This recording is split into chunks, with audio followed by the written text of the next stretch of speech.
Live from WTVO 17 and your home team, Eyewitness News at 5 starts now.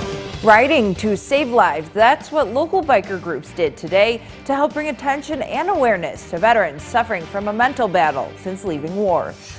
A nonprofit that pairs rescue dogs in desperate need of a home and veterans suffering from injuries together hosts a fundraiser, why they say the program is life-changing.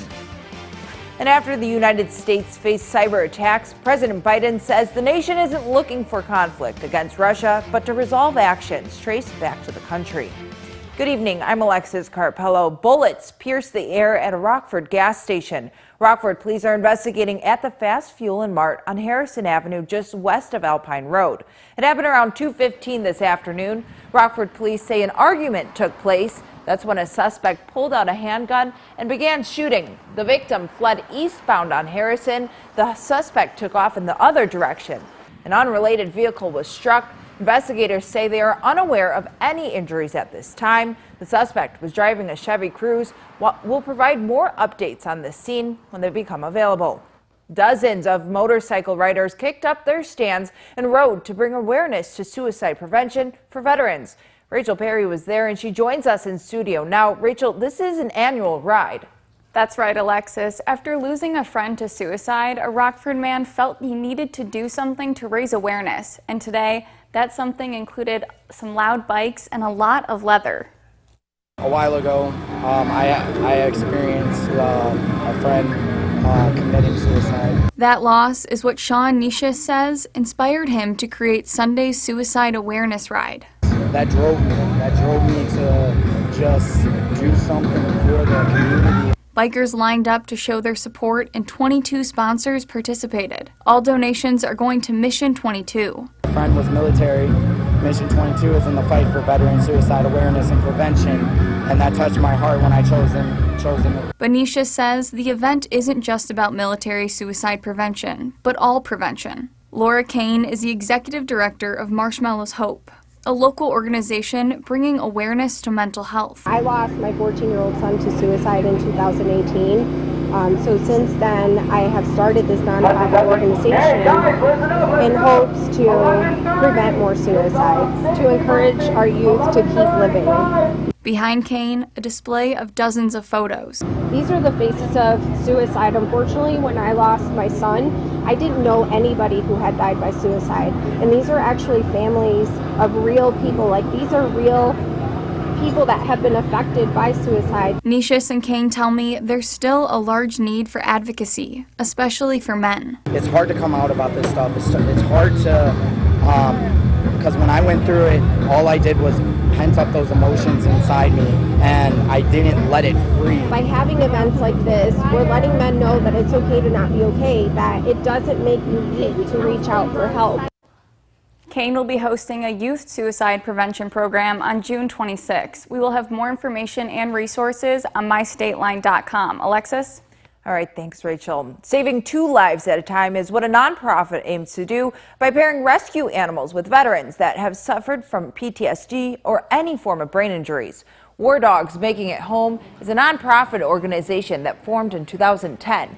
Hosted a fundraiser at Poison Ivy Pub in Roscoe today. The collection will help fund rescuing more dogs from kill shelters to pair with veterans. Those pairs are put through a 2-year program. Organizers say you see the transformation not only for the veteran, but also for the rescue dog. We've had a few of our dogs save some of our veterans from coronaries and heart attacks. That they went to the hospital not having any idea why they were going, but the dog said go. The nonprofit says they've paired over 65 rescue dogs with vets. A local museum debuts a new structure of their plot of land with some live music and a variety of history. Last year, the Ethnic Heritage Museum Park built a new gazebo. Today, live music welcomed guests to the grounds. Attendees can tour through 7 galleries, plus a historic home built in the 1800s. A food truck was on site for lunch, too. Organizers say museum volunteers helped keep the place running during the pandemic, so guests can now enjoy. It is so wonderful to finally have people coming through, to be able to have live music again. It's just that little touch of culture that we've been missing for a while. The museum is now open every Sunday, and you don't have to register before going. Hare tells us they'll be adding more programs for kids in the near future. An annual run put on pause due to the pandemic was able to be raced today by runners. Michelle Rave caught up with the organizers, who say those who lace up help remember lives that were tragically lost in our community. Mark, set, go! Stephanie White and Megan Detman created the Maggie and Amos Foundation after special education teacher Maggie Meyer and her 3-year-old son Amos died in a house fire in Byron back in 2016. She was one of those people almost bigger than life. Like, she was going to do something, she gave her all to it and then some. And you knew that she would constantly support whatever the kids needed, what you needed. Amos was who you could hear him running down the hallway, Mama, Mama, and you knew he was here. So he definitely got her positive outlook on life. Sunday's race is a way to continue honoring Maggie and Amos's memory. So we thought, what better way to honor them than to host a 5K 1 mile family event here on the school grounds where she works. The money raised from this event will be used to fund a scholarship for an NIU student studying special education and grants for area teachers to enhance their lesson plans. We wanted to do something positive because we don't want to remember. It's not to us how they died. It's important to us, but that's not our focus. We want to remember how they lived. And I mean, it is truly not as good of a place without them. Alicia Sprangler participates in the run every year and says for her, it's personal. Maggie and Amos were great people from when I've gotten to interact with them and everything, but just to keep it out there in the community and show our support for her family. We still are going to do great things, and it can only get bigger from here and get better. The Maggie and Amos Foundation hope to carry on their legacy for future generations to come. Reporting in Chena for your home team, I'm Michelle Rave. President Joe Biden held a press conference promising straightforward conversations with Russian President Putin this week. Biden saying the meeting is vital to push back against recent cyber attacks. Temperatures back into the 90s with nothing but blue skies for us today. Find out how long we will hold on to the clear sky and when we could see the next chance for rain. That is coming up in your most trusted forecast a little later. You're watching Eyewitness News, your home team, with Alexis Carpello, David Greenberg, and Chief Meteorologist Candace King. President Joe Biden is gearing up for a historic face-to-face meeting with Russian President Vladimir Putin this week. The meeting will be the president's final stop on his first foreign trip in office. DC's Raquel Martin has more on that meeting as she's keeping you connected to the nation's capital. It's about making myself very clear. President Joe Biden says he's ready to take a strong stand against Russian President Vladimir Putin Wednesday when meeting him for the first time since taking office. We're not looking for conflict. We are looking to resolve those actions which we think are inconsistent with international norms. The meeting comes on the heels of 2 massive cyber attacks traced to Russian cyber gangs. President Biden says after a successful week rebuilding relationships with NATO world leaders, the U.S. does not stand alone. We've agreed that we're going to work together to address cyber threats from state and non-state actors and hold countries accountable that harbor criminal ransomware actors. Don't hold them accountable. On ABC's This Week, Secretary of State Anthony Blinken says he understands the meeting will not flip the switch on U.S.-Russian relations, but says with G7 allies on board, the threat of new sanctions could be effective. It's an incredibly powerful force. We represent together more than 50% of the world's GDP. But Texas Republican Michael McCall says he thinks the face-to-face is a bad idea. I think we're giving him a lot of stuff. I think sanctions are great. But I think it's time to start thinking about hitting back. Until we do that, they're going to continue with bad behavior. In Washington, Raquel Martin. Coming up later in sports, the White Sox were looking to sweep the Detroit Tigers and extend their lead within the American League Central. Plus, it seems the heat will be sticking in the state line for a while. Candace will share if we can expect any rain totals in the near future. You're watching Eyewitness News at 5. Now, your your first warm weather forecast with Chief Meteorologist Candace King. Wall-to-wall sunshine for us this afternoon. A live look at the Marcial Skytrack camera out of the Poplar Grove Airport. Plenty of blue sky to be seen, and that's what allowed our temperatures to warm from the low 60s we were at earlier today into the upper 80s and low 90s. It was another hot one for us this afternoon, but the difference from the last several days, we had a little loss of the humidity. Still, though, when you look at it, 92 degrees in Rockford, 91 currently in Janesville, 88 in Dixon, and 87 our current temperature now in Freeport. Our heat index number actually down below the actual air temperature because we have that dry air in place. 88 for Ben and South Beloit. Take note of that dew point temperature at 45. So we've really kind of scoured out a lot of the moisture that we've had over the last several days. 89 for Ken and Belvedere. That dew point temperature sits at 49. And for most of us, our dew points today, upper 40s, low 50s, an indication of that drier air. So that means it'll be a comfortable night tonight. Yes, it's warm and kind of hot out there now,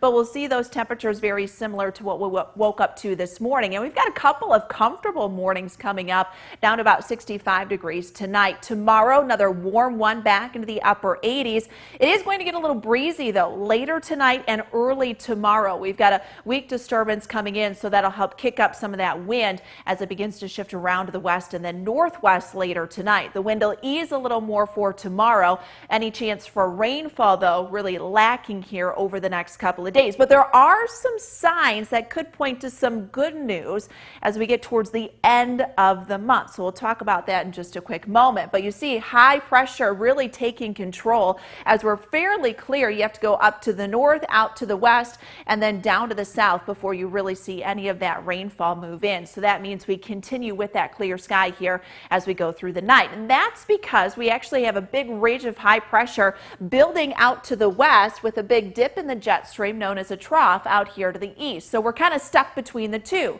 So that keeps us with that northerly wind flow. So that's why, well, our temperatures are going to warm up because we are so dry and we see that sunshine. We're not necessarily dealing with the humidity as that high heat is pushed a little bit further and focused more over the west. But there is another system that'll work to flatten out that ridge Wednesday and Thursday, so that will pull some of that heat eastward, and we're back into the 90s likely for Thursday. Could get close to that on Friday, but that transition with that kind of flattening of that ridge could actually lead to some showers and thunderstorms. Until then, things look to stay fairly dry. But there is a cold front that comes in late Thursday night and early Friday. So that would be right now our better chance to get some rain here through the week. And then next week, we could see a little bit more of an active pattern kind of take shape as we get this boundary that sets right across the region into early next week. So that could give us, out of the entire month, a better chance of precipitation than what we've had. Until then, we are going to stay dry. Futurecast wants to bring in a couple of sprinkles tomorrow afternoon, kind of as this weak disturbance works in with that northerly flow. We're still pretty dry, so not holding out much hope for that. Notice we keep with that sunshine. There we are at 92 on Thursday, but the next couple of nights will be comfortable. Getting into next week, Alexis, that's when we could see a better chance for some rainfall. All right, thanks for that, Candace. David Greenberg is in next with sports. The Milwaukee Bucks draw even in their playoff series with the Brooklyn Nets. David has highlights from their much-needed win. Now, the Napleton Sports Desk with David Greenberg. The Bucks barely pulled off a Game 3 win over the Nets thanks to Giannis and Chris Middleton combining for 68 of the team's 86 points. But would they be able to even the series in Game 4? Middleton picked up right where he left off in Game 1, burying this three from the wing. And listen to that crowd. If you thought the fans were loud there, just wait for this. Giannis all the way to the rack with a hammer finish. Then a scary injury as Kyrie Irving goes up and lands right on the foot of Giannis. Kyrie left the game and did not return. So no Kyrie and no James Harden. That left KD to fend for himself. He scored 16 in the third, but he was no match for Giannis, who had 34 points and 12 rebounds as the Bucks even the series with a 107-96 win. The White Sox were looking for a sweep out in the Motor City. In the fourth, Jose Abreu gets jammed, but bloops this into right. It gets down. Yohan Moncada's waved home. He'll slide in safely. The Sox take a 1-0 lead in the fifth. Lori Garcia sharply grounds one past third. That's going to roll a country mile into the corner. Danny Mendick will come all the way around from first to score. The Sox take a 2-0 lead, and Carlos Rodon struck out 9 over 7 innings as they win this one 4-1. First pitch from Wrigley Field is just over a half an hour away as the Cubs look to sweep the Cardinals. Zach Davies is coming off his best start of the season last time out against the Padres. He'll look to keep that momentum rolling tonight. Carlos Martinez will take the hill for the Cardinals. Tune back in at 10 for highlights from this one. The Rivets attempted to win their homestand on a scorcher of a day against the Fond du Lac Dock Spiders. The Spiders, though, jumped out to an early lead in the first. Jackson Lofton flares that into right. That's a base knock. One runner comes home. A second is waved around from second. He scores. The Spiders go up 2-0. Same inning. Bases loaded for the catcher, Josh Spiegel. He slaps that over the glove of the third baseman. One run scores easily. Another comes right behind him. It's a 2 RBI double for Spiegel. That's a 4-0 lead now. In the second inning, pitch from Jared Bellissimo is in the dirt. It squeaks away from the catcher, Grant McGill. A runner's darting home. Bellissimo's late to cover. The Spiders add another. They are on top of the Rivets 10-3 in the top of the 7th. In the French Open final, Novak Djokovic took on Stefanos Tsitsipas in the first set. A good volley between the two. Djokovic comes to the net, but Stefanos makes a great return for the point. Stefanos had Djokovic on his heels, taking the first 2 sets 7-6 and 6-2. But as he's done countless times, Djokovic took back-to-back sets, so we're headed to a 5th.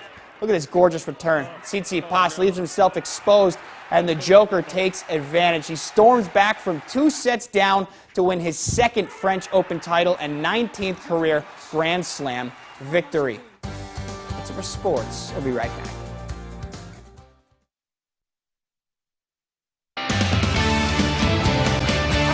Interactive radar brought to us by Rockford Auto Glass and More. Skies are going to stay dry and clear here as we go through the night tonight. Temperatures down around 65. You'll notice the wind increasing a little overnight and early tomorrow. But again, we'll see partly cloudy skies. Temperatures back up into the upper 80s. Dry weather takes us through the end of the week. Could see a couple of showers later in the week. Thanks for making us your home team. We'll see you at 10.